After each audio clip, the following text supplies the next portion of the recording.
আমরা সর্বপ্রথম শুকরিয়া জ্ঞাপন করি মহান রব্বুল আলামিনের দরবারে,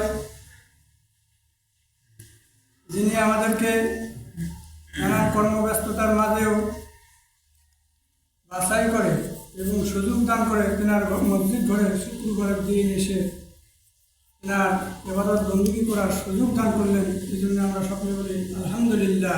আলহামদুলিল্লাহ।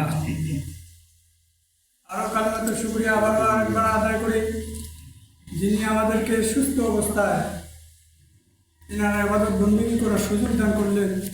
আমরা বলি আলহামদুলিল্লাহ। আলহামদুলিল্লাহ।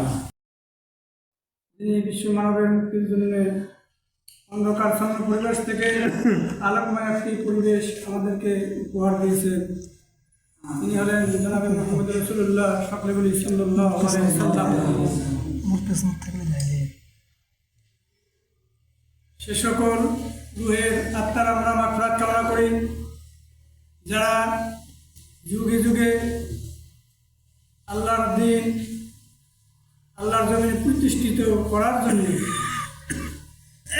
মাল কুরবান করে এই ইসলাম নামক নিয়ামতকে পৃথিবীর বুকে টিকে রাখার সংগ্রাম করে দুনিয়া থেকে চলে গেলেন। আল্লাহ তাআলা তেনাদেরকে সবাইকে জান্নাতুল ফিরদাউস নসিব করুন, সকলে বলে আল্লাহুম্মা আমিন। আজকে যে একটি আমলের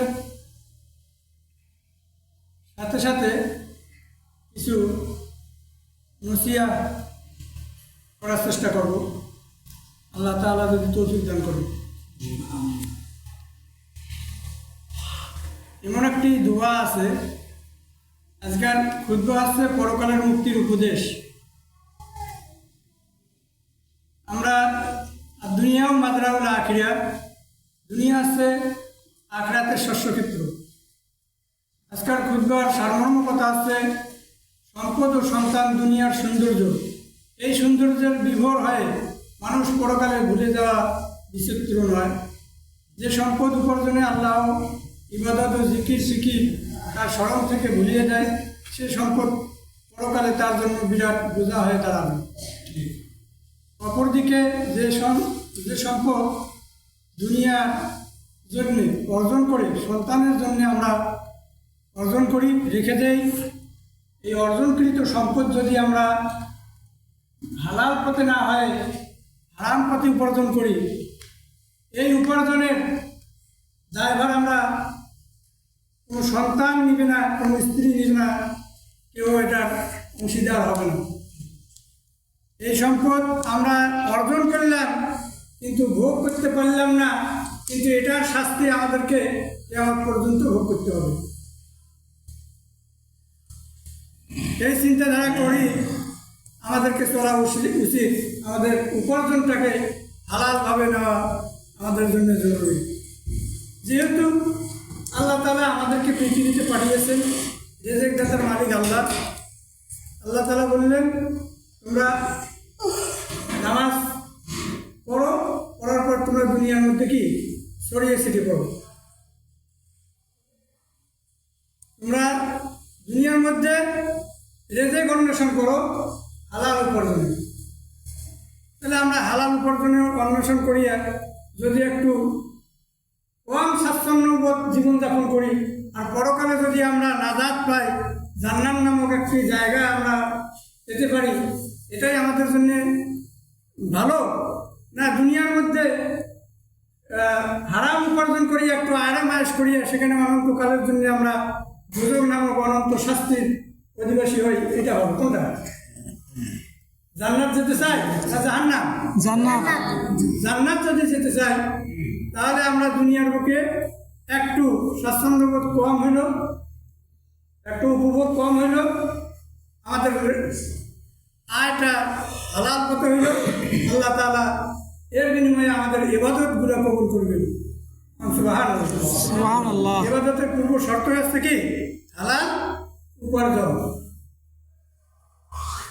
কোরআন কারীম থেকে আমি সূরা কাহাফের শেষের দিকে আয়াত আলোচনা করছি। এখানে আল্লাহ তাআলা বলতেছেন, ইন্নাল্লাযীনা আমানু ওয়া আমিলুস সলিহাতি কানাত লাহুম জান্নাতুল ফিরদাউসি নুজুলা হুম ফিহা খালিদুন লা ইয়াবগুনা আনহা হিওয়ালা। বলুন আল্লাহু আকবার। আল্লাহু আকবার। বলা হচ্ছে মানব জাতি যদি দুইটি কাজ করে তাহলে তাদের জন্য জান্নাতুল ফিরদাউস বরাদ্দ রয়েছে। কারণ সুবহানাল্লাহ। সুবহানাল্লাহ। গত জন্মে আমি বলেছিলাম জান্নাতটা আমাদের পূর্বসূরি, আমাদের বাপ দাদার মনে করি সম্পদ। আমরা জান্নাতের বাপ দাদার উত্তরসূরি হিসেবে আমরা জান্নাতের অধিবাসী। শুধু যদি আমরা কি নিয়ম মাফিক চলি। আদম আলাইহিস সালাম আমাদের পূর্বপুরুষ না? হ্যাঁ। তিনি যদি জান্নাত থেকে দুনিয়াতে আসার পর আবার সেই জান্নাতে গেলেন, তাহলে আমরা কি তাদের সন্তান, তার সন্তান হয়ে জান্নাত পেতে পারি না? অবশ্যই। শুধু কাজ আর পার্থক্য হচ্ছে একটাই, সেটা হচ্ছে আল্লাহ তাআলা ওই আয়াতের মধ্যে বললেন ইন্নাল্লাযীনা আমানু, নিশ্চয় যারা ঈমান এনেছে, ওয়া আমিলুস সলিহাত, এবং সৎ কাজ করেছে, ভালো কাজগুলো করেছে। ইন্নাল্লাযীনা আমানু ওয়া আমিলুস সলিহাত কানাত লাহুম জান্নাতুল ফিরদাউসি নুজুলা, তাদের জন্য রয়েছে জান্নাতুল ফিরদাউস। সুবহানাল্লাহ। সুবহানাল্লাহ। পরবর্তী আয়াতে আল্লাহ তাআলা বললেন হুম ফিহা খালিদুন লা ইয়াবগুনা আনহা হিওয়ালা, সেখানে তারা স্থায়ীভাবে বসবাস করবে এবং সেখান থেকে তারা স্থানান্তরিত হতে চাইবে না। বলুন সুবহানাল্লাহ। সুবহানাল্লাহ। কি আরামের জায়গা, কি নিয়ামতপূর্ণ ভরা জান্নাত। সেখানে কেউ যদি থাকে আর তাকে যদি বলা যায় তুমি এখান থেকে চলে যাও, অন্যত্রে যাও, এখান থেকে আরো ভালো জায়গা আছে, বলবে না, আমার জন্য এটাই যথেষ্ট। সুবহানাল্লাহ। সুবহানাল্লাহ। জান্নাতের এক একটা স্তর, এক একটা সৌন্দর্য মণ্ডিতভাবে সুসজ্জিত। পরবর্তী আয়াতে আল্লাহ তাআলা বললেন যে হে নবী, তুমি মানুষদেরকে বলে দাও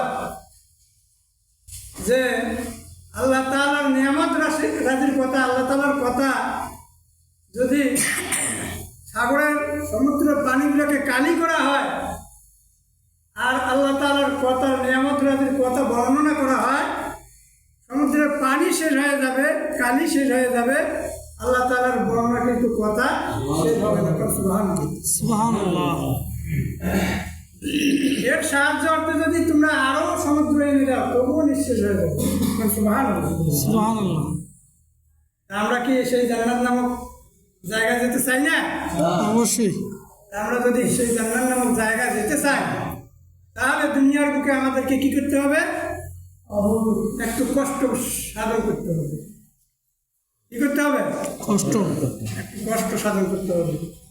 যে যদি তোমরা দুনিয়ার বুকে গোলাপ ফুল ভালোবাসো, গোলাপ ফুলের ঘ্রাণ ভালোবাসো, গোলাপ ফুল আহরণ করতে গেলে গোলাপ ফুলের কাঁটা দুই একটা হাতে নিয়ে দরকার আছে।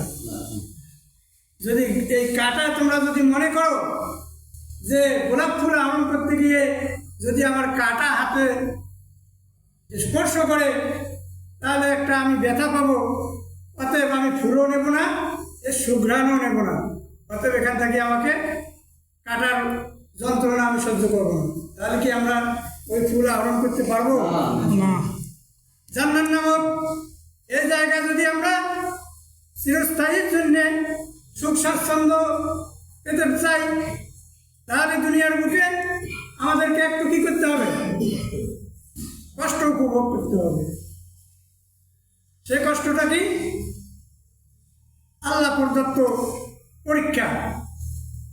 সূরা বাকারার মধ্যে আল্লাহ তাআলা বললেন যে আমি মানুষকে পরীক্ষা করব। কি দিয়ে?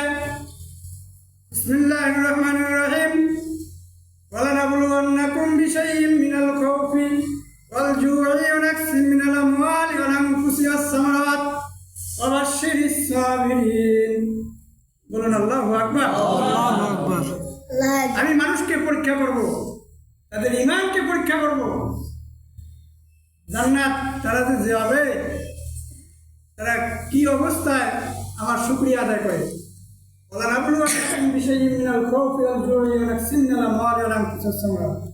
আমি তাদেরকে ভয় ভীতি দিয়ে পরীক্ষা করব। তাদের ফসল আদির ক্ষতি দিয়ে আমি পরীক্ষা করব। তাদের সন্তানদের অসুস্থতা এবং মৃত্যু দিয়ে আমি তাদেরকে পরীক্ষা করব। এই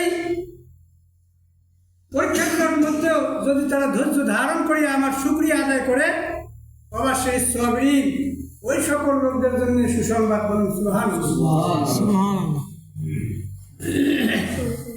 তাহলে আমরা যদি ধৈর্য ধারণ করি বিপদে আপদে, আল্লাহ তাআলা আমাদের জন্য কি করবেন?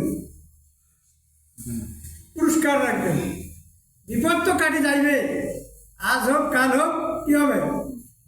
বিপদ কাটি যাবে। কিন্তু আমরা যদি আল্লাহর শুকরিয়া সর্ব অবস্থায় পালন করি, তাহলে আল্লাহ তাআলা আমাদের উপর খুশি ও রাজি হবেন। তেমনিভাবে পৃথিবীর শুরু থেকে আজ পর্যন্ত যতগুলো মুমিন মুমিনাত রয়েছেন, যতগুলো নবী আলাইহিস সালাতু ওয়াস সালাম রয়েছে, এসে চলে গেছেন। কাউকে পরীক্ষা ছাড়া আল্লাহ তাআলা দুনিয়া থেকে বিদায় নেন নাই। প্রতিটা নবী রাসূলের পরীক্ষা নিয়েছেন। ঠিক আছে? মুসা আলাইহিস সালাতু ওয়াস সালাম সূরা কাসাসের মধ্যে, সূরা কাসাস মুসা আলাইহিস সালাতু ওয়াস সালামের ঘটনাটা সুন্দরভাবে বর্ণনা করা হয়েছে। সূরাতুল কাসাস। কাসাস। মুসা আলাইহিস সালাতু ওয়াস সালাম এক সময় অসহায় অবস্থায় পড়ে গেলেন। কি অবস্থায়? আল্লাহ তাআলা অনেক নবী রাসূলের দোয়া কোরআন কারীমের মধ্যে বর্ণনা করেছেন, যেগুলো আমরা যদি দোয়া করি, আমল করি ইয়াকিনের সাথে। আমি একটা হাদিস পড়ছি প্রথমে, যে বাল্লিগু আন্নী ওয়ালা না ইন্নামাল আমালু বিন্নিয়াত, যে নিয়াত যদি আপনাদের ইয়াকিন যদি ঠিক থাকে, আল্লাহ তাআলা আপনার ইয়াকিন এবং নিয়াতকে বরকত দান করবেন এবং পরিপূর্ণতা দান করবেন। সুবহানাল্লাহ। মুসা আলাইহিস সালাতু ওয়াস সালাম, আপনারা সবাই মুসা আলাইহিস সালাতু ওয়াস সালাম এবং ফিরআউনের ঘটনা জানেন, তাই না? জি। তার মধ্যে এমন কিছু বিষয় আছে যেগুলো হয়তো আমরা কোরআন শরীফের মধ্যে আছে, তাফসীরের মধ্যে আছে, কিন্তু আমরা জানি না। গুটি দুই একটি বিষয় আলোচনা করি, তিনি কি দোয়াটা করলেন আর তিনার কি বিপদটা কাটি গেল, সে সম্পর্কে আমাদের শিক্ষণীয় বিষয় আছে কিনা?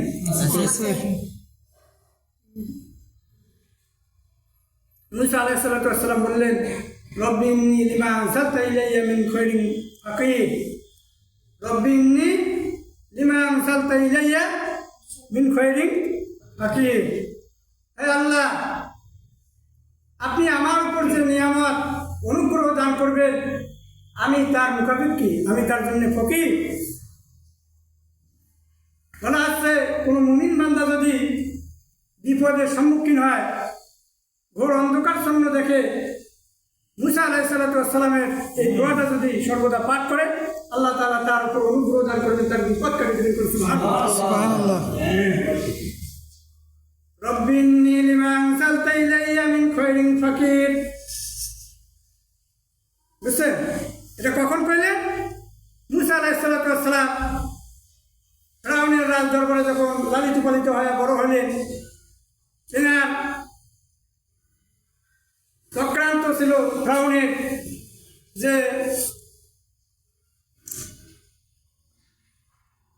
বনি ইসরাইল, সেখানকার গোত্রগুলোকে বিভিন্ন দলে বিভক্ত করা হয়েছিল। তার মধ্যে মুসা আলাইহিস সালাতু ওয়াস সালাম ছিলেন বনি ইসরাইলের বংশের, আর ওই সরকারপন্থী ব্রাহ্মণপন্থী ছিলেন কিপ্তি বংশের। কোনো এক সময় দুই শ্রেণীর মধ্যে দ্বন্দ্ব লাগছে। মুসা আলাইহিস সালাতু ওয়াস সালামের বংশের লোক মুসা আলাইহিস সালাতু ওয়াস সালামকে আহ্বান করলেন যে, হে মুসা, এ আমাকে অন্যায়ভাবে আমার উপর অত্যাচার করতেছে, তুমি আমাকে সাহায্য করো। মুসা আলাইহিস সালাতু ওয়াস সালাম রাগী ছিলেন। তিনি দেখলেন যে ঘটনা তো ঠিকই, অন্যায়ভাবে সেই লোকের উপর অতর্কিতভাবে হামলা করতেছে। তিনি সাহায্যার্থে এগিয়ে গিয়ে একটা থাপ্পড় বা ঘুষি মারলেন, ওই লোকটা সেখানে মারা গেল। মুসা আলাইহিসসালাম তিনি চিন্তা করেন নাই থেকে তেনাকে মারার জন্য তিনি কিন্তু ওই কাজটা করেন নাই। সাধারণত এটা হয়ে গেছে এই সূরা কাসাসের মধ্যে বর্ণনা করা হয়েছে মুসা আলাইহিসসালাম তিনি নিজের ভুল বুঝতে পারলেন এবং অনুতপ্ত হলেন, আল্লাহর কাছে ক্ষমা চাইলেন যে আল্লাহ, আমি যা কাজটা করছি আসলে এটা শয়তান প্রদত্ত, আমার কাজটা করা ঠিক হয়নি।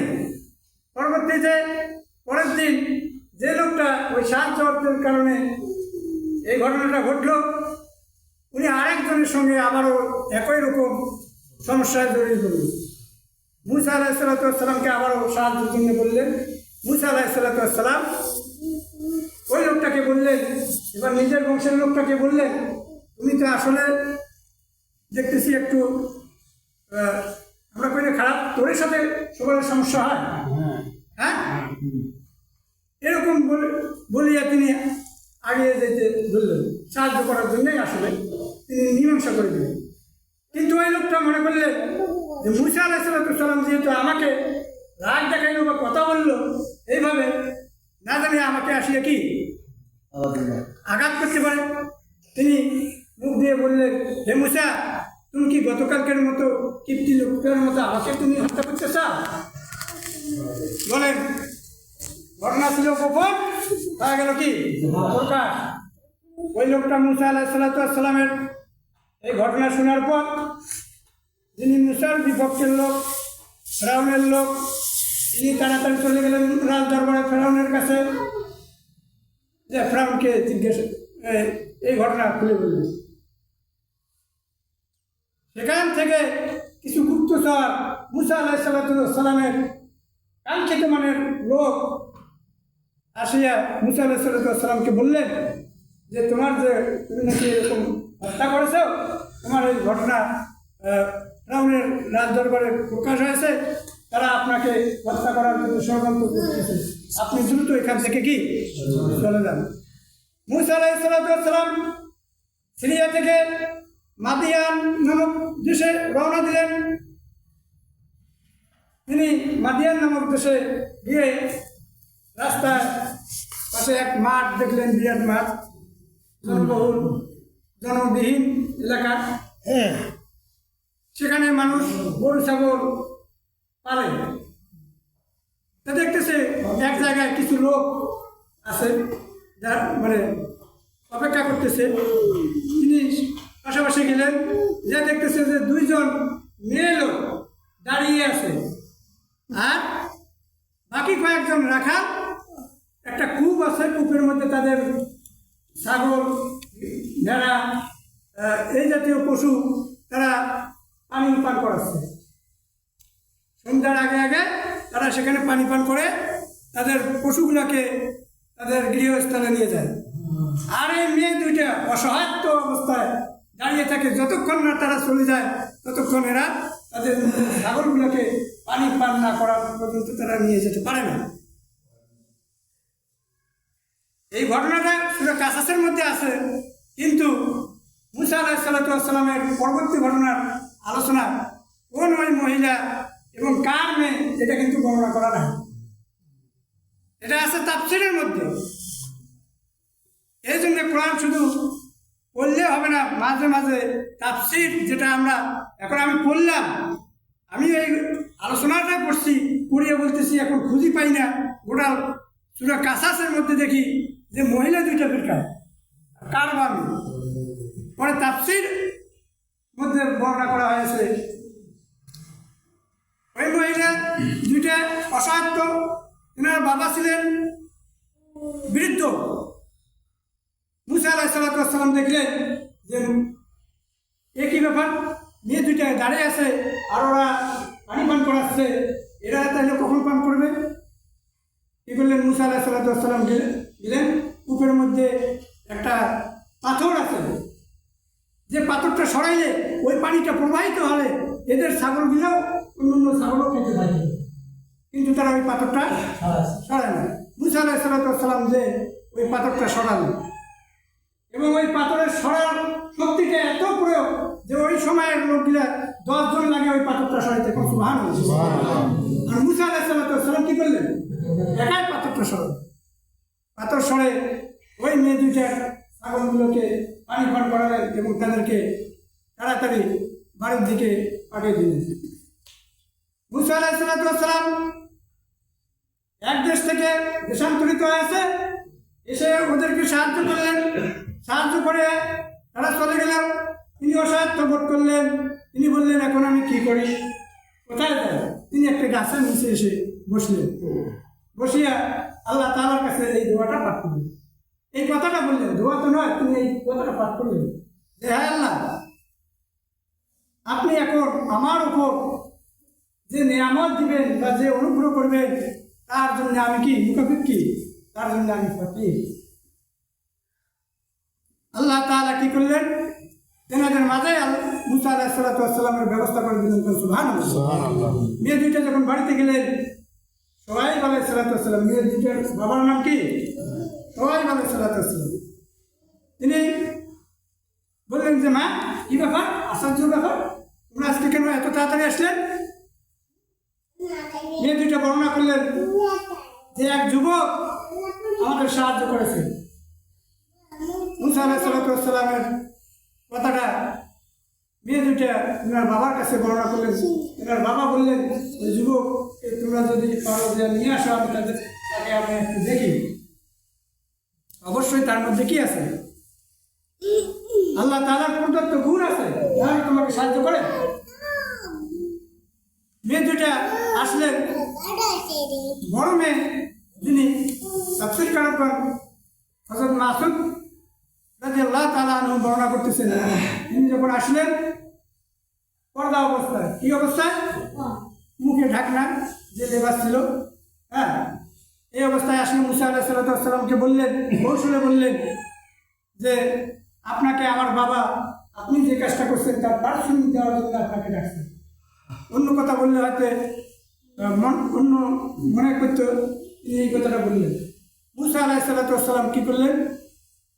বললেন, যেহেতু ডাকছে, ওনার বাবা বৃদ্ধ যেহেতু আমি শুনলাম, আমি একটু যাই দেখার জন্য। তিনি পথ চলতে, এনার বাড়ির পথ তো আর মুসা আলাইহিস সালাম জানে না। ওই মেয়ে সামনে দিয়ে হাঁটতেছেন, মুসা আলাইহিস সালাম পিছনে। মুসা আলাইহিস সালাম এটা পছন্দ করলেন না। তিনি বললেন, তুমি আমার পিছনে থাকো, আমি তোমার সামনে যাই। আমি যদি রাস্তা ভুল করি, তাহলে তুমি পিছন থেকে একটা ইটের ঢিল আমাকে দিক নির্দেশনা দেবে, দিয়ে দিবি। মুসা আলাইহিস সালাম এইভাবে তেনার বাবার কাছে পৌঁছলেন। সুবহানাল্লাহ। এই ঘটনাটা মুসা আলাইহিস সালামের এই যে চলার গতিটার ঘটনাটা, এটা সোহাইব আলাইহিস সালামের কাছে ওনার মেয়ে বললেন যে, বাবা, এই লোকটাকে আপনি প্রস্তাব দেন যে তিনি আমাদের বাড়িতে থেকে আমাদের এই যে ছাগল চড়ার চাকরিটা, বাড়ির কাজটা যেন করে, আমাদেরকে সহযোগিতা করবে। মুসা আলাইহিস সালাম তো অসহায়ত্ব অবস্থা। সোহাইব আলাইহিস সালাম মেয়ের কথা, মেয়ে বললেন যে, কি গুণ দেখছো? যে বাবা, এই লোকটা যেমনি শক্তিশালী, তেমনি বিচক্ষণশালী, তেমনি ধর্মভীরু। বললেন, কিভাবে? তিনি বললেন যে, বাবা, আমরা যেখানে ওই যে ছাগলের পানি খাওয়াই, যে পাথরটা সরা দরকার, যে 10 জন লোক ওই পাথরটা সরাইতে লাগে, তিনি একাই পাথরটা সরাইছেন। আর কি, যে আমি চলার পথে, আমি যখন তার সামনে দিয়ে রাস্তা দেখাই দেওয়ার জন্য আসতেছি, তিনি আমাকে পিছনে রাখিয়া বললেন, তুমি পিছনে থাকো।